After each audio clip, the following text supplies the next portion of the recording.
உலகம் முழுவதும் உள்ள மீம் டிவி நேயர்களை இந்த செய்தி தொகுப்பிற்கு வரவேற்கிறோம். முதலில் தலைப்புச் செய்திகள். மேற்கு கரையில் இஸ்ரேலின் சிம்ம சொப்பனம், ஆக்கிரமிப்பை அதிர வைத்த ஹமாஸ் கமாண்டர், கடைசி நேரத்திலும் தனியாளாக எதிர்த்து நின்று வீரமரணம். ஹிஸ்புல்லா ஒருபோதும் வீழ்ந்து விடாது, ஏமன் உறுதுணையாக நிற்கும், ஹவுதி அரசு சூளுரை. அபுதாபிக்கு ரகசியமாக வந்து செல்லும் இஸ்ரேல் அதிகாரிகள். காசா இனப்படுகொலைகள் உச்சத்தில் இருந்த போதும் கள்ள உறவு. இந்தியாவில் அரபு நாடுகள் வழியாக ஐரோப்பாவிற்கு போக்குவரத்து தொடங்க இஸ்ரேல் திட்டம். இஸ்ரேல் இருக்கவே கூடாது என்று சொல்வது குற்றம் அல்ல, அது ஒரு கருத்துரிமை. ஜெர்மன் நீதிமன்றம் அதிரடி அறிவிப்பு. காசா மறுகட்டமைப்பிற்கு 6 லட்சம் கோடி ரூபாய்க்கு மேல் தேவை, சர்வதேச நிதி உடனடி அவசியம் என ஐநா மன்றம் அறிவிப்பு. இனி விரிவான செய்திகளை பார்க்கலாம். மேற்கு கரையில் இஸ்ரேலின் சிம்ம சொப்பனமாக விளங்கிய ஹமாஸ் கமாண்டர் சுற்றி வளைக்கப்பட்ட நிலையில் சரணடையாமல் சண்டையிட்டு வீரமரணம் அடைந்ததாக அறிவிக்கப்பட்டுள்ளது. ஹமாஸ் இயக்கத்தின் கமாண்டர் அப்துல் ரவுஃப் எஸ்தியா மேற்கு கரையில் நஃப்சல் கிழக்கில் இஸ்ரேல் ஆக்கிரமிப்பு படைகள் முற்றுகையிட்டதில் எதிர்த்து சண்டையிட்டு வீரமரணம் அடைந்துள்ளதாக ஹமாஸ் அறிவித்துள்ளது. அவர் தங்கியிருந்த கட்டிடத்தில் இஸ்ரேல் படைகள் நுழைந்த போது இஸ்தியக் ஆயுதத்துடன் எதிர்த்து போராடியதாக தகவல்கள் தெரிவிக்கின்றன. இஸ்தியகின் படுகொலை ஆக்கிரமிப்பு அரசின் கொடூரத்தையும் இரத்த வெறித்தனத்தையும் வெளிப்படுத்துவதாகவும் மேற்கு கரையில் வேரூன்றிய எதிர்ப்பை பலவீனப்படுத்தும் இஸ்ரேல் முயற்சியின் தோல்வியையும் காட்டுவதாகவும் ஹமாஸ் அறிக்கையில் குறிப்பிட்டுள்ளது. நஃப்சலில் இஸ்ரேல் அதிகம் தேடிக்கொண்டிருந்த போராளிகளில் ஒருவராக இஸ்தியக் இருந்தார் என்று ஹமாஸ் கூறியது. 2 இஸ்ரேல் சிப்பாய்கள் உயிரிழந்த சோதனை சாவடி வாகன தாக்குதல், ஆக்கிரமிப்பு படைகள் மற்றும் அவர்களின் ராணுவ தளங்களை குறிவைத்து பல துப்பாக்கிச்சூடு நடவடிக்கைகளில் ஈடுபட்டது ஆகியவை இவர் நடத்திய முக்கிய தாக்குதல்களாகும். மேற்கு கரையில் முக்கிய போராளிகளில் ஒருவரான இவரின் மரணம் போராட்டத்தின் உறுதியை குறைக்காது என்றும் ஹமாஸ் தெரிவித்துள்ளது. லெபனானுக்கு உறுதுணையாக இருப்பதாக யெமன் அறிவித்துள்ளது.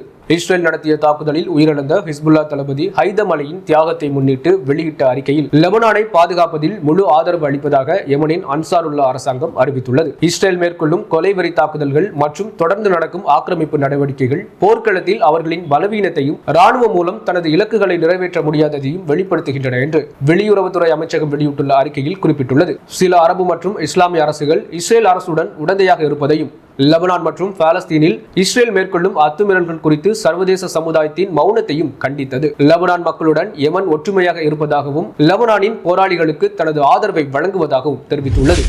காசா போரின் போது இஸ்ரேலில் இருந்து அதிகாரிகள் குழு அபுதாபிக்கு ரகசியமாக வந்ததாக தகவல்கள் வெளியாகியுள்ளது. இஸ்ரேல் போக்குவரத்து அமைச்சகத்தின் ஒரு குழு சமீபத்தில் ரகசியமாக அபுதாபிக்கு வந்ததாக இஸ்ரேலின் 124 நெட்வொர்க் தெரிவித்துள்ளது. அரபு நாடுகளை இஸ்ரேல் ஆக்கிரமித்த பகுதிகளுடன் இணைக்கும் அதிவேக ரயில் பாதையை அமைக்கும் திட்டம் தொடர்பான தொடர்ச்சியான ஒருங்கிணைப்பின் ஒரு பகுதியாக இந்த பயணம் இடம்பெற்றது. இந்திய துறைமுகங்களில் இருந்து சரக்கு பொருட்களை கடல் மார்க்கமாக ஐக்கிய அரபு அமீரகத்திற்கு கொண்டு வந்து அங்கிருந்து சவுதி அரேபியா மற்றும் ஜோர்டான் வழியாக ஹைஃபாவை எட்டச் செய்து பின்னர் ஐரோப்பாவிற்கு அனுப்பும் வாய்ப்பை ஏற்படுத்துவதே அதன் நோக்கம் என குறிப்பிடப்பட்டுள்ளது. காசா போர் நடைபெற்றுக் கொண்டிருந்த போதிலும் இந்த முயற்சி ரகசியமாக தொடர்ந்து நடந்ததாகவும் தகவல்கள் கூறுகின்றன. சரக்கு போக்குவரத்திற்கு அப்பால் இந்த திட்டத்தில் தகவல் தொடர்பு கேபிள்கள் மற்றும் மின் பரிமாற்ற கோடுகளை அமைப்பதும் சேர்க்கப்பட்டுள்ளது. இஸ்ரேலின் இருப்பை கேள்வி கேட்பது கருத்துரிமை என ஜெர்மனி நீதிமன்றம் அதிரடி கருத்தை தெரிவித்துள்ளது. ஜெர்மனியில் பாலஸ்தீன் ஆதரவு நடவடிக்கைகளுக்கு விதிக்கப்பட்ட கடுமையான கட்டுப்பாடுகளை சவால் விடும் வகையில் முன்ஸ்டர் நீதிமன்றம் தீர்ப்பளித்துள்ளது. இஸ்ரேல் இருப்பை மறுப்பது குற்றம் அல்ல, அது கருத்துரிமையின் பாதுகாப்பின் கீழ் வரும் என நீதிமன்றம் தீர்ப்பளித்துள்ளது. இந்த தீர்ப்பின் மூலம் காவல்துறை தடை செய்திருந்த ஒரு பாலஸ்தீன ஆதரவு பேரணிக்கு அனுமதி வழங்கப்பட்டது. அந்த பேரணியில் இஸ்ரேல் இருப்பை மறுக்கும் கோஷங்கள் எழுப்பப்படலாம் என்ற காரணத்தால் காவல்துறை அனுமதி மறுத்திருந்தது. நீதிமன்றம் இஸ்ரேல் நிறுவப்பட்ட விதத்தை விமர்சன ரீதியில் ஆய்வு செய்வதும் அமைதியான அரசியல் மாற்றத்தை கோருவதும் கருத்துரிமையால் பாதிக்கப்பட்டவை என கூறியது. மேலும் இஸ்ரேல் இருக்கக்கூடாது என்று கூறுவது தனிப்பட்ட முறையில் குற்றமாகாது, அது சூழ்நிலையை கருத்தில் கொண்டு மதிப்பிடப்பட வேண்டும் என்றும் குறிப்பிட்டது. காவல்துறை குறிப்பிட்ட 3 கோஷங்களில் ஒரே ஒரு நாடு பாலஸ்தீன் என்ற கோஷத்தை நீதிமன்றம் அனுமதித்தது. இது ஹமாஸ் சிந்தனையுடன் நேரடி தொடர்பு இல்லை என்று கூறப்பட்டது. ஆனால் எல்லா இன்திஃபாதா என்ற கோஷம் வன்முறையை தூண்டும் அபாயம் உள்ளது என தெரிவித்து தடை செய்யப்பட்டது. From the river to the sea என்ற கோஷம் ஹமாஸ் ஆதரவை குறிக்கிறதா என்பது தெளிவாக இல்லாத நிலையில் உடனடி தீர்ப்பு வழங்கப்படவில்லை. இந்த தீர்ப்பு 2023 அக்டோபருக்கு பிறகு ஜெர்மனியில் நூற்றுக்கணக்கான பாலஸ்தீன் ஆதரவு நிகழ்வுகள் தடை செய்யப்பட்ட நிலையில் முக்கியத்துவம் பெறுகிறது. மனித உரிமை அமைப்புகள் இத்தகைய தடைகள் கருத்துரிமையை பாதிக்கின்றன என்றும் பாலஸ்தீன ஆதரவாளர்கள் மீது பாகுபாடு காட்டுகின்றன என்றும் குற்றம் சாட்டியிருந்தனர். காசா பொருளாதாரம் சீர்குலைந்துள்ளதாக ஐநா எச்சரிக்கை விடுத்துள்ளது. ஐக்கிய நாடுகளின் வர்த்தக மற்றும் அபிவிருத்தி நிறுவனம் காசாவில் ஏற்பட்ட பெரும் அழிவை குறித்து கடுமையாக எச்சரிக்கை விடுத்துள்ளது. இஸ்ரேல் நடத்திய போர் பாலஸ்தீன் பிராந்தியத்தின் பொருளாதாரத்தை முழுமையாக சிதைத்துள்ளது என்றும் அதன் வாழ்வாதாரத்தையே அச்சுறுத்துகிறது என்றும் அறிக்கை கூறுகிறது. மேலும் சரிவு ஏற்படாமல் தடுப்பதற்கு உடனடி மற்றும் மிகப்பெரிய அளவிலான சர்வதேச தலையீடு அவசியம் என அந்த அமைப்பு அழைப்பு விடுத்துள்ளது. காசாவை மீண்டும் கட்டியமைப்பதற்கு 70 பில்லியன் அமெரிக்க டாலருக்கு மேல் செலவாகும் என்றும் அதற்கு பல தசாப்தங்கள் பிடிக்கலாம் என்றும் பல ஆண்டுகளாக போரும் தடைகளும் பாலஸ்தீன் பொருளாதாரத்தில் முன்னெப்போதும் இல்லாத சரிவை உருவாக்கியுள்ளன என்றும் உணவு, குடியிருப்பு, சுகாதாரம் போன்ற வாழ்வின் அடிப்படை தூண்கள் முற்றிலும் பாதிக்கப்பட்டுள்ளதாகவும் தெரிவித்துள்ளது. காசா மனிதனால் உருவாக்கப்பட்ட அழிவில் தள்ளப்பட்டுள்ளதாக கூறுகிறது. தொடர்ச்சியான அழிவுகள் காசா மீண்டும் மனிதன் வாழக்கூடிய சமூகமாக உருவெடுக்குமா என்ற சந்தேகத்தை எழுப்புகின்றன. அதிக அளவு வெளிநாட்டு உதவி மற்றும் அதிக அளவு வளர்ச்சி ஏற்பட்டாலும் 2023-2024 காசாவின் பொருளாதாரம் 87% சுருங்கி ஒரு நபரின் ஜிடிபி வெறும் 161 அமெரிக்க டாலராக உள்ளதாக அறிக்கை கூறுகிறது. மேற்கு கரை பகுதிகளிலும் குடியேற்ற விரிவாக்கம் மற்றும் வன்முறையால் கடுமையான பொருளாதார சரிவு ஏற்பட்டுள்ளது. ஈரானின் தென்கிழக்கு பகுதியில் பயங்கரவாத குழுவினர் கைது செய்யப்பட்டுள்ளதாக அந்நாட்டு அரசு தெரிவித்துள்ளது. ஈரானிய இஸ்லாமிய புரட்சி பாதுகாப்பு படை தென்கிழக்கு பகுதியில் உள்ள சிஸ்தான் பலூசிஸ்தான் மாகாணத்தில் செயல்பட்ட பயங்கரவாத குழுவின் உறுப்பினர்களை கைது செய்ததாக அறிவித்துள்ளது. பாதுகாப்பு படையின் குதுஸ் பிரிவு வெளியிட்ட அறிக்கையில் சிஸ்தான் பலூசிஸ்தான் செயல்பட்ட ஒரு பயங்கரவாத குழுவின் 2 உறுப்பினர்களை அடையாளம் கண்டு கைது செய்துள்ளதாக தெரிவித்துள்ளது. நாட்டின் தென்கிழக்கு பகுதியில் நடைபெற்ற பாதுகாப்பு ஒத்திகையின் போது இந்த கைதுகள் மேற்கொள்ளப்பட்டன. கைது செய்யப்பட்ட நபர்களிடமிருந்து 2 தற்கொலை வெடிகுண்டு மேலங்கிகள் பறிமுதல் செய்யப்பட்டதாகவும் தெரிவிக்கப்பட்டுள்ளது. ஹிஸ்புல்லாவின் ராணுவ தளபதி படுகொலைக்கு உரிய நேரத்தில் தக்க பதிலடி கொடுக்கப்படும் என அந்த அமைப்பு எச்சரிக்கை விடுத்துள்ளது. இதனால் இஸ்ரேலில் மீண்டும் பீதி ஏற்பட்டுள்ளது. இஸ்ரேல் ஆக்கிரமிப்பு ராணுவம் ஹிஸ்புல்லாவிற்கு எதிராக விரைவில் ஒரு குறுகிய முன்னெச்சரிக்கை ராணுவ நடவடிக்கையை மேற்கொள்ளக்கூடும் என்று எதிர்பார்க்கப்படுகிறது. தெற்கு லெபனானில் இஸ்ரேலின் விரிவடைந்து வரும் ராணுவ அமைப்பு தற்போது தீர்க்கமான நடவடிக்கை தேவைப்படுத்தும் நிலையை எட்டிவிட்டதாக கூறுகிறது. ஹிஸ்புல்லாவின் 2ஆம் நிலை தளபதி ஹைதம் அலி பெய்ரூட்டில் கொல்லப்பட்டதற்கு பதிலடி வரக்கூடும் என்று இஸ்ரேல் எதிர்பார்க்கிறது. லெபனான் மீது தொடர் அத்துமீறல்களை இஸ்ரேல் நிகழ்த்தி வரும் நிலையில் தற்போதைய இந்த சூழல் எழுந்துள்ளது. இஸ்ரேல் தொடர் தாக்குதல்களை நடத்தி வந்த போதும் ஹிஸ்புல்லா தனது திறன்களை மேம்படுத்தியே வந்துள்ளது. தற்போது ராணுவ தளபதியின் படுகொலைக்கு பதிலடியாக ஹிஸ்புல்லா அமைப்பிடமிருந்து ஒரு தாக்குதலை இஸ்ரேல் எதிர்பார்க்கிறது. இதையே காரணமாக வைத்து அப்பாவி பொதுமக்கள் மீது இஸ்ரேல் தாக்குதல்களை நடத்தலாம் என்று அச்சமும் இருக்கிறது. ஹிஸ்புல்லாவுடன் புதிய மோதலுக்கு இஸ்ரேல் தயாராகி வரும் நிலையில் ராணுவ தலைமை தளபதிக்கும் ராணுவ அமைச்சருக்கும் இடையே மோதல் வெடித்துள்ளது. இந்த மோதல் லெபனானுடனான போரில் தங்களுக்கு இடையூறு ஏற்படுத்தும் என ஏயால் சமீர் குற்றம் சாட்டியுள்ளார். 2023 அக்டோபர் 7ஆம் தேதி ஹமாஸ் நடத்திய படையெடுப்பு தொடர்பாக இஸ்ரேல் ராணுவம் உள் விசாரணை நடத்தியது. இந்த விசாரணையை சரியாக நடந்துள்ளதா என்பதை ஆய்வு செய்ய வேண்டும் என பாதுகாப்புத்துறை அமைச்சர் இஸ்ரேல் காட்ஸ் உத்தரவிட்டிருந்தார். இதனைத் தொடர்ந்து ராணுவ தலைமை தளபதி ஏயால் சமீர் மற்றும் காட்ஸ் இடையே வெளிப்படையான மோதல் ஏற்பட்டது. இது இருவருக்கும் இடையிலான நீண்ட நாள் பதற்றத்தை மேலும் தீவிரப்படுத்தியுள்ளது. சமீரின் விமர்சனத்திற்கு உடனடியாக பதிலளித்த காட்ஸ், ராணுவத்தின் உள் விசாரணை குறித்து பாதுகாப்பு கணக்கு ஆய்வாளர் 30 நாட்களுக்குள் பரிந்துரைகளை வழங்குவார் என்று மீண்டும் வலியுறுத்தினார். இந்த மோதலை தீர்ப்பதற்காக பிரதமர் பெஞ்சமின் நெத்தன்யாகு இருவரையும் தனியாக சந்திக்க உள்ளதாக செய்திகள் தெரிவிக்கின்றன. ஹிஸ்புல்லாவுடன் இஸ்ரேலின் மோதல் அதிகரித்துள்ள நிலையில் இந்த முரண்பாடுகள் தோன்றியுள்ளன. ஹிஸ்புல்லா ராணுவ தளபதி படுகொலைக்கு நிச்சயம் பழி தீர்க்கப்படும் என ஈரான் தெரிவித்துள்ளது. லெபனான் தலைநகர் பெய்ரூத்தில் இஸ்ரேல் நடத்திய தாக்குதலில் ஹிஸ்புல்லா அமைப்பின் ராணுவ தளபதி ஹைதம் அலி படுகொலை செய்யப்பட்டார். இஸ்ரேல் நிகழ்த்திய படுகொலைக்கு ஈரான் தனது வன்மையான கண்டனங்களை பதிவு செய்துள்ளது. இதுகுறித்து செய்தி வெளியிட்டுள்ள இஸ்லாமிய புரட்சி பாதுகாவல் படையான IRGC சரியான நேரத்தில் இஸ்ரேலை நசுக்கும் பதிலடி மேற்கொள்ளப்படும் என கூறியுள்ளது. இதனிடையே இஸ்லாமிய போராட்ட இயக்கத்தின் மூத்த ராணுவ தளபதியை இஸ்ரேல் படுகொலை செய்ததை கோழைத்தனமான செயல் என்று ஈரான் வெளியுறவுத்துறை அமைச்சகம் குறிப்பிட்டுள்ளது. கடந்த வருடம் நவம்பர் மாதம் ஏற்றுக்கொள்ளப்பட்ட சமாதான உடன்படிக்கையை தாக்குதல் மீறி உள்ளதாகவும் லெபனானில் தேசிய ஒருமைப்பாடு மற்றும் இறையாண்மைக்கு எதிராக அமைந்துள்ளதாகவும் அதில் குறிப்பிடப்பட்டுள்ளது. பொதுவெளியில் பெரும்பாலும் அறியப்படாத ஹைதம் அலி ராணுவ ரீதியாக தலைமை பொறுப்புகளை வகித்தவர். அவரின் இழப்பு தங்களுக்கு பேரிழப்பாகும் என்று ஹிஸ்புல்லா அமைப்பு தெரிவித்துள்ளது. ஐரோப்பாவில் மட்டும் சுமார் 1000 பல்கலைக்கழகங்கள் இஸ்ரேலுக்கு எதிரான புறக்கணிப்பு நடவடிக்கைகளில் ஈடுபட்டுள்ளதால் ஆக்கிரமிப்பு நிர்வாகம் கதறி வருகிறது. சமீபத்திய இஸ்ரேல் அறிக்கை ஒன்றில் காசா போர் முடிந்த பின்னரும் இஸ்ரேல் கல்வி நிறுவனங்களும் ஆராய்ச்சியாளர்களுக்கும் எதிர்கொள்ளும் கல்வி புறக்கணிப்புகள் மிக வேகமாக அதிகரித்துள்ளன என்று தெரிவிக்கப்பட்டுள்ளது. இந்த அறிக்கையை தொல் அவீவில் உள்ள பல்கலைக்கழக தலைவர்களின் குழு அமைத்த academic boycott of Israel monitoring team தயாரித்துள்ளது. ஐரோப்பாவில் இஸ்ரேலுக்கு எதிரான எதிர்மறை கருத்து மிகவும் ஆழமாக பதிந்து விட்டதால் அரசியல் நடவடிக்கைகளால் மட்டுமே அதை மாற்ற முடியாது என்று அது கூறுகிறது. தி மார்க்கர் வெளியிட்ட இந்த அறிக்கையில் போர் முடிந்தும் புறக்கணிப்பு அழுத்தம் குறையவில்லை, மாறாக பல கல்வி நிறுவனங்கள் மற்றும் தனிப்பட்ட ஆராய்ச்சியாளர்களிடமிருந்து புகார்கள் அதிகரித்து உள்ளதாக கூறுகிறது. இந்த போக்கு இஸ்ரேல் உயர்கல்வியை ஆபத்தான தனிமைப்படுத்தலுக்கு தள்ளக்கூடும் என எச்சரிக்கப்படுகிறது. நவம்பர் 2025 நிலவரப்படி ஐரோப்பாவில் 1000 பல்கலைக்கழகங்கள் முழுமையான கல்வி புறக்கணிப்பை அறிவித்துள்ளன. ஐரோப்பிய ஆராய்ச்சியாளர்கள் இஸ்ரேல் அறிஞர்களுடன் இணைந்து பணியாற்ற மறுக்கும் சம்பவங்களும் அதிகரித்துள்ளன. ஹாரிசன் யூரோப் நிதி உதவிகளிலும் இஸ்ரேல் ஆராய்ச்சியாளர்களுக்கான மானியங்கள் குறைந்துள்ளன. இதன் காரணமாக அவர்கள் பல சர்வதேச இணை திட்டங்களில் இருந்து நீக்கப்படுகின்றனர். புறக்கணிப்பு சம்பவங்களில் 57% தனிப்பட்ட ஆராய்ச்சியாளர்களை, 22% கல்வி நிறுவனங்களை, 7% தொழில்முறை சங்கங்களை, 14% சர்வதேச கல்வி மற்றும் ஆய்வு பரிமாற்ற திட்டங்களை பாதிக்கிறது. சிறுவர் சிறுமியர்களுக்கு எதிராக கட்டாய கருத்தரிப்பு, பலாத்காரம் உள்ளிட்ட பல்வேறு அட்டூழியங்களில் ஈடுபட்ட யூத மத அமைப்பைச் சேர்ந்தவர்களிடமிருந்து 17 சிறுவர்கள் மீட்கப்பட்டுள்ளனர். குழந்தை பாலியல் துஷ்பிரயோக குற்றச்சாட்டுகளின் கீழ் விசாரணைக்கு உள்ளாகியுள்ள பழமைவாத யூத குழுவான லெவ் தஹோர் உறுப்பினர்களிடமிருந்து 17 சிறுவர்களை கொலம்பியா அதிகாரிகள் காப்பாற்றியுள்ளனர். அமெரிக்கா, குவாத்தமாலா உள்ளிட்ட பல்வேறு நாட்டைச் சேர்ந்த இக்குழந்தைகள் பாதுகாப்பாக அரசு மையத்திற்கு அழைத்து செல்லப்பட்டனர். சில குழந்தைகள் கடத்தப்பட்டிருக்கக்கூடும் என்பதற்கான சான்றுகள் இருப்பதாக அதிகாரிகள் கூறியுள்ளனர். இது மத செயல்பாடுகளின் போர்வையில் மனித கடத்தல் நடந்திருக்கலாம் என்ற சந்தேகத்தை உருவாக்கியுள்ளது. இந்த குழுவின் சிறார் மீதான குற்றச்சாட்டுகள் குறித்து சர்வதேச எச்சரிக்கைகளும் வெளியிடப்பட்டிருந்தன. 1980களில் உருவான லெவ் தஹோர் பிரிவில் பெண்கள் தலை முதல் கால் வரை கருப்பு ஆடை அணிகின்றனர்.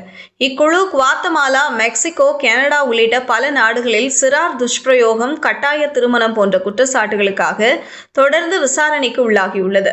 2013ஆம் ஆண்டு சில உறுப்பினர்கள் குவாத்தமாலாவில் குடியேறினர். குழுவின் தலைவர்களில் சிலருக்கு இன்டர்போல் ரெட் நோட்டீஸ் வெளியிட்டுள்ளது. 2024 டிசம்பரில் குவாத்தமாலா அதிகாரிகள் லெவ் தஹோர் வசித்த ஒரு பண்ணையில் இருந்து 160 சிறார்களை மீட்டனர். கட்டாய கர்ப்பம், துஷ்பிரயோகம் மற்றும் பாலியல் வன்முறை குற்றச்சாட்டுகளும் அப்போது முன்வைக்கப்பட்டன. இஸ்ரேலிய படையினரை சிறப்பு உளவுத்துறை மூலம் கண்காணித்து ஆக்கிரமிப்பு டாங்கிகளை செயலிழக்க செய்து அவற்றை ஹமாஸ் கைப்பற்றியதாக தகவல்கள் வெளியாகியுள்ளன.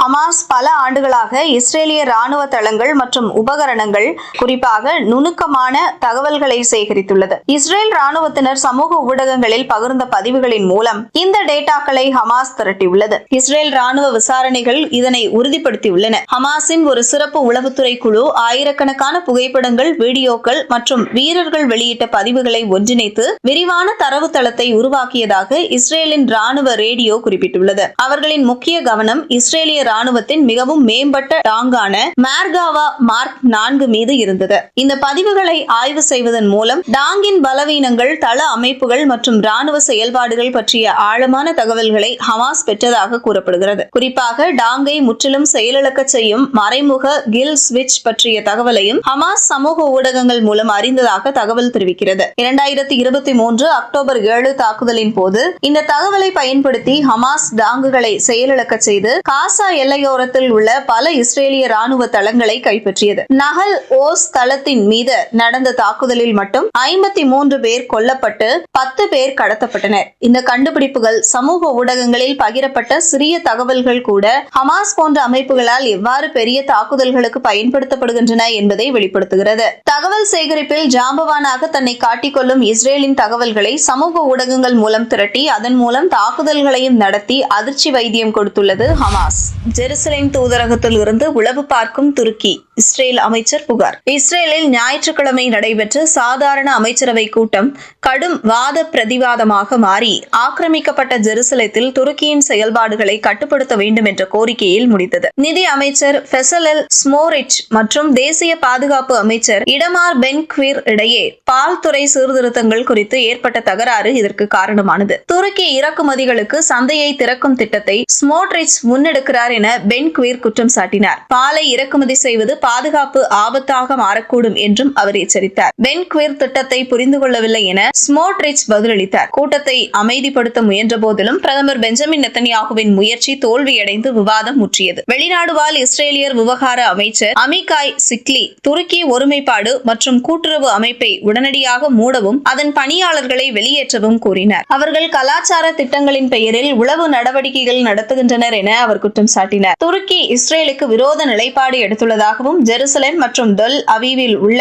துருக்கிய தூதரகங்களின் செயல்பாடுகள் ஏன் தொடர்கின்றன எனவும் அவர் கேள்வி எழுப்பினார். துருக்கிய தூதரகத்திற்கு அசாதாரண தூதரக சலுகைகள் உள்ளன என கூறி விமர்சனத்தில் இணைந்தார். பல துருக்கிய அதிகாரிகள் தங்கள் நியமன கடிதங்களை இஸ்ரேல் ஜனாதிபதிக்கு பதிலாக பாலஸ்தீன அதிபரிடம் சமர்ப்பிக்கிறார்கள் என்றும் அவர் குற்றம் சாட்டினார். இஸ்ரேலிய அமைச்சர்கள் இடையே அதிகரித்து வரும் மோதல் போக்கு மீண்டும் ஒருமுறை வெளிச்சத்திற்கு வந்துள்ளது. காசாவில் உணவு விநியோகம் என்ற பெயரில் படுகொலைகளில் ஈடுபட்டு வந்த இஸ்ரேல் ஆதரவு பெற்ற GHF எனப்படும் கூலிப்படை தனது செயல்பாடுகளை நிறுத்துவதாக அறிவித்துள்ளது. இந்த முடிவை வரவேற்றுள்ள ஹமாஸ் மனித தன்மையற்ற அமைப்பு முடிவுக்கு வந்துவிட்டதாக விமர்சித்துள்ளது. இஸ்ரேல் மற்றும் அமெரிக்கா ஆதரவு பெற்ற இந்த நிறுவனம் உதவி வழங்குவதற்கு பதிலாக பலஸ்தீனர்களுக்கு ஆபத்தான சூழல்களை உருவாக்கியது என்று ஹமாஸ் குற்றம் சாட்டியது. GHF அமைத்திருந்த விநியோக மையங்கள் ஆயிரக்கணக்கான மக்களை துப்பாக்கிச்சூடு மற்றும் திட்டமிட்ட தாக்குதல்களுக்கு ஆளாக்கிய அழிவு கிடங்குகள் என ஹமாஸ் தெரிவித்துள்ளது. GHF-இன் சரிவு காசாவில் இஸ்ரேல் மேற்கொண்ட கொலைவெறி திட்டம் தோல்வி அடைந்ததை பிரதிபலிப்பதாக ஹமாஸ் கூறியுள்ளது. இந்த அமைப்பு மனிதாபிமான தரநிலைகளை கடைபிடிக்காமல் இஸ்ரேலின் பாதுகாப்பு அமைப்பின் ஒரு பகுதியாக செயல்பட்டதாகவும் ஹமாஸ் கூறியது. இதன் செயல்பாடு பலர் உயிரிழக்கவும் காயமடையவும் காரணமானது என்று குற்றம் சாட்டப்பட்டது. சர்வதேச நீதிமன்றங்கள் இந்த அமைப்பையும் அதன் தலைவர்களையும் பொறுப்பு கூறச் செய்ய வேண்டும் என்றும் இதுபோன்ற பேரழிவுகள் மீண்டும் நடக்காமல் தடுப்பது மனித குலத்தை காப்பதற்கு தேவையானது என்றும் ஹமாஸ் வலியுறுத்தியுள்ளது. X எனப்படும் ட்விட்டர் தளத்தின் தொழில்நுட்ப குளறுபடிகளால் இஸ்ரேலுக்கும் போலந்துக்கும் இடையே புதிய மோதல் வெடித்துள்ளது. காசா செய்தியாளர் முஹ்தசம் அல்-லூஸ் என்பவர் போலந்தில் இருந்து செயல்படுவதாக இஸ்ரேல் வெளியுறவுத்துறை அமைச்சகம் குற்றம் சாட்டியது. இதற்கு காரணம் X எனப்படும் ட்விட்டர் தளத்தின் புதிய வசதியான கண்ட்ரி ஆஃப் ஆரிஜின் லேபிள் தான். இதனை அடிப்படையாக கொண்டு தல்லூஸ் காசாவில் இருப்பதாக இஸ்ரேல் கூறியது. ஆனால் இந்த லேபிள் நம்பகமற்றதாக இருப்பதாக பலரும் முன்பு தெரிவித்துள்ளனர். ஆனால் இதன் செயல்முறை குறித்து X எந்த விளக்கமும் அளிக்கவில்லை. குற்றச்சாட்டு வைரலான சில மணி நேரங்களிலேயே தல்லூல் காசாவில் இருந்து ஒரு வீடியோவை பதிவிட்டு குற்றச்சாட்டை மறுத்தார். காசாவின் சிதலமடைந்த கட்டிடங்கள், கூடாரங்கள் ஆகியவற்றை காட்டி இவை போலந்தில் உள்ளதாக நினைத்தால் சொல்லவும் என அவர் கூறினார்.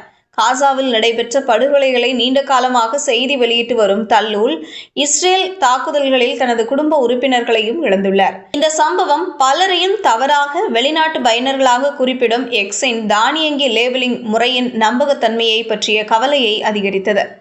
இந்நேரத்தில் பல முக்கிய இஸ்ரேல் ஆதரவு சமூக ஊடக கணக்குகள் உண்மையில் இஸ்ரேலில் இல்லை, அவை இந்தியா உள்ளிட்ட பிற நாடுகளில் உள்ளன என்பதையும் விசாரணைகள் வெளிச்சத்திற்கு கொண்டு வந்தன.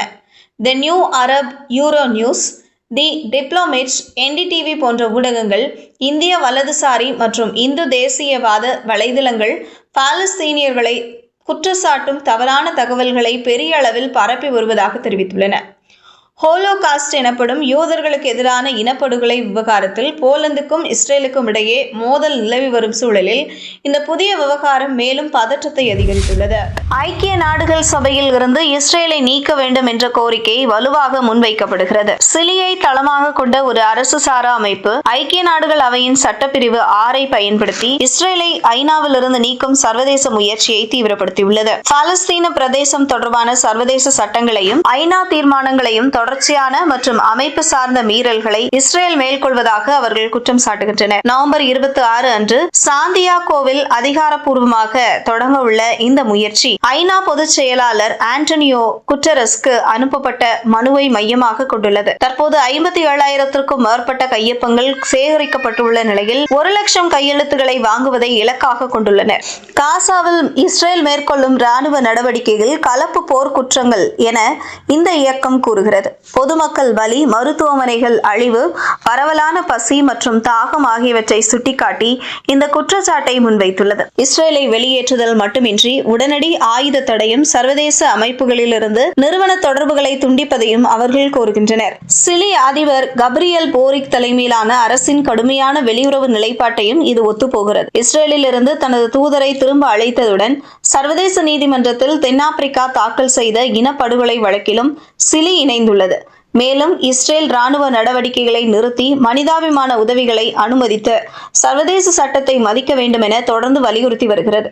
ஐநா சட்டப்பிரிவு 6 உறுப்பு நாடுகளை நீக்குவதற்கான நடைமுறையை வகுத்தாலும் பாதுகாப்பு கவுன்சிலின் பரிந்துரை தேவைப்படுவதால் இது நடைமுறைப்படுத்தப்படுவது அரிதாகும். வரலாற்றில் இதுவரை எந்த நாடும் நீக்கப்படவில்லை. இருந்தபோதும் இத்தகைய ஒரு முன்னெடுப்பு ஒரு நாடு மீதான அதிருப்தியை வெளிப்படுத்துவதற்கு போதுமானதாக உள்ளது. பர்தாவை இழிவு செய்யும் நோக்கத்தில் நடந்து கொண்ட ஆஸ்திரேலிய பெண் எம்பிக்கு நாடாளுமன்றத்திற்குள் நுழைய தடை விதிக்கப்பட்டது. ஆஸ்திரேலிய தீவிர வலதுசாரி செனட் உறுப்பினர் பாலின் ஹான்சன் செனட் மண்டபத்தில் புர்கா அணிந்து நுழைந்ததால் நாடு முழுவதும் கண்டனம் எழுந்துள்ளது. புர்கா தேசிய பாதுகாப்பிற்கும் பெண்களின் உரிமைகளுக்கும் அபாயம் என கூறி அவர் இதை போராட்டமாக மேற்கொண்டார். புர்கா மற்றும் முகத்தை மறைப்பதை தடை செய்யும் மசோதா முன்வைக்க அனுமதி மறுக்கப்பட்டதும் ஹான்சன் கருப்பு புர்கா அணிந்து செனட் சபைக்குள் வந்தார். இதற்கு பிற செனட்டர்கள் எதிர்ப்பு தெரிவித்திருந்தனர். செனட் தலைவர் ஜூ லைன்ஸ் புர்காவை அகற்றுமாறு அல்லது சபையை விட்டு வெளியேற உத்தரவு பிறப்பித்தார். இதற்கு ஹான்சன் மறுப்பு தெரிவித்ததை தொடர்ந்து அன்றைய தின நிகழ்வுகளில் கலந்து கொள்வதிலிருந்து தடை செய்யப்பட்டார். முஸ்லிம் செனட்டர்களான மெஹ்ரின் பாரூக்கி மற்றும் ஃபாத்திமா பேமன் இதை வெளிப்படையான இனவெறி, இஸ்லாமோபியா மற்றும் முஸ்லிம் ஆஸ்திரேலியர்களுக்கு எதிரான அவமரியாதை என கண்டித்தார். அமைச்சர் அன் அலி இது ஏற்க முடியாதது என்றும் பெண்கள் விரும்பியபடி உடை அணிவது அவர்களின் உரிமை எனவும் வலியுறுத்தினார். கிரீன் கட்சி தலைவர் லாரிசா வாட்டர்ஸும் பல கன்சர்வேட்டிவ் தலைவர்களும் இதை ஆபத்தான, அவமதிப்பான, கவனம் ஈர்க்கும் நாடகமாக விமர்சித்தனர். 2017 இதேபோல செயல்பட்டதற்கும் அவர் விமர்சனங்களுக்கு உள்ளானார். குடியேற்றத்திற்கு எதிரான அவரது ஒன் நேஷன் கட்சி தற்போது 4 செனட் உறுப்பினர்களை கொண்டுள்ளது. இஸ்ரேலை எதிர்கொள்ள வேண்டியதன் அவசியத்தை உலகம் விரைவில் புரிந்து கொள்ளும் என்று ஈரான் தேசிய பாதுகாப்பு கவுன்சில் செயலாளர் கூறியுள்ளார். ஈரான் தேசிய பாதுகாப்பு கவுன்சிலின் செயலாளர் அலி லாரிஜானி குற்றவாளியான இஸ்ரேல் ஆட்சியை எதிர்கொள்வதை தவிர வேறு எந்த வழியும் இல்லை என்று தெரிவித்துள்ளார். இஸ்ரேல் தாக்குதலில் வீர மரணம் அடைந்த ஹிஸ்புல்லா மூத்த தளபதி ஹைதம் அலி குறித்து அவர் இந்த கருத்தை வெளிப்படுத்தினார். இஸ்ரேல் பிரதமர் பெஞ்சமின் நெத்தன்யாகு தனது குற்றச் செயல்களை தொடர்ந்து செய்து வருவார். எனவே இந்த போலியான இஸ்ரேல் ஆட்சியை நேரடியாக எதிர்கொள்ள வேண்டிய அவசியத்தை உலகம் புரிந்து கொள்ளும் வரை இது நீடிக்கும் என ஈரான் பாதுகாப்பு தலைவர் வலியுறுத்தினார். ஹிஸ்புல்லா மூத்த தளபதி ஹைதம் அலி மற்றும் அவரது சில தோழர்கள் ஹஸ்ரத் ஃபாத்திமா அவர்களின் வீர மரணத்தை நினைவு கூறும் தினத்தில் குற்றவாளியான இஸ்ரேல் ஆட்சியால் வீர மரணம் அடைந்தனர் என்று தனது எக்ஸ் பக்கத்தில் எழுதியிருந்தார். கொலைகள் போராளி இயக்கங்களை பலவீனப்படுத்தும் என்று இஸ்ரேல் நம்புவது தவறு என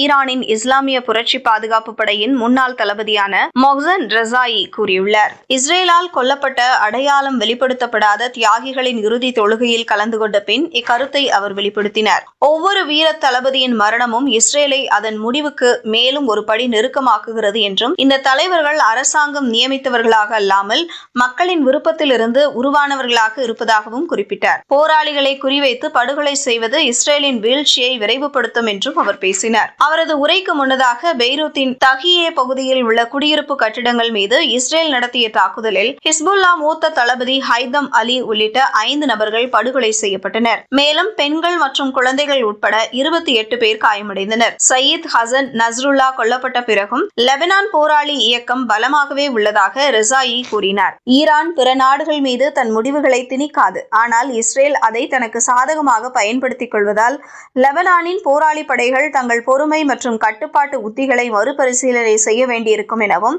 அவர் சுட்டிக்காட்டினார். அக்டோபர் 7 தாக்குதலை தடுக்க தவறிய அதிகாரிகள் மீது இஸ்ரேல் நடவடிக்கை எடுத்துள்ளது.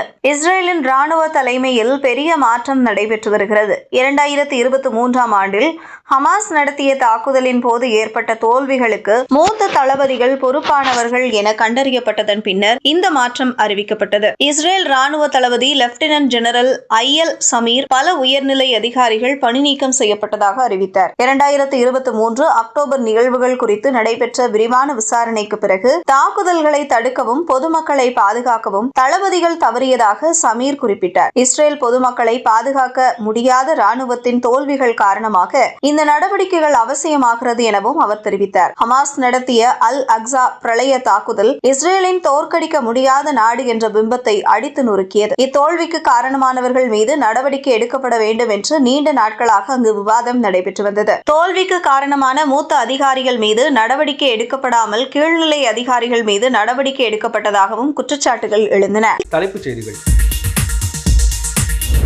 மேற்கு கரையில் இஸ்ரேலின் சிம்ம சொப்பனம். ஆக்கிரமிப்பை அதிர வைத்த ஹமாஸ் கமாண்டர். கடைசி நேரத்திலும் தனியாளாக எதிர்த்து நின்று வீரமரணம். ஹிஸ்புல்லா ஒருபோதும் வீழ்ந்து விடாது. ஏமன் உறுதுணையாக நிற்கும். ஹவுதி அரசு சூளுரை. அபுதாபிக்கு ரகசியமாக வந்து செல்லும் இஸ்ரேல் அதிகாரிகள். காசா இனப்படுகொலைகள் உச்சத்தில் இருந்த போதும் கள்ள உறவு. இந்தியாவில் அரபு நாடுகள் வழியாக ஐரோப்பாவிற்கு போக்குவரத்து தொடங்க இஸ்ரேல் திட்டம். இஸ்ரேல் இருக்கவே கூடாது என்று சொல்வது குற்றம் அல்ல, அது ஒரு கருத்துரிமை. ஜெர்மன் நீதிமன்றம் அதிரடி அறிவிப்பு. காசா மறுகட்டமைப்பிற்கு 6 லட்சம் கோடி ரூபாய்க்கு மேல் தேவை. சர்வதேச நிதி உடனடி அவசியம் என ஐநா மன்றம் அறிவிப்பு.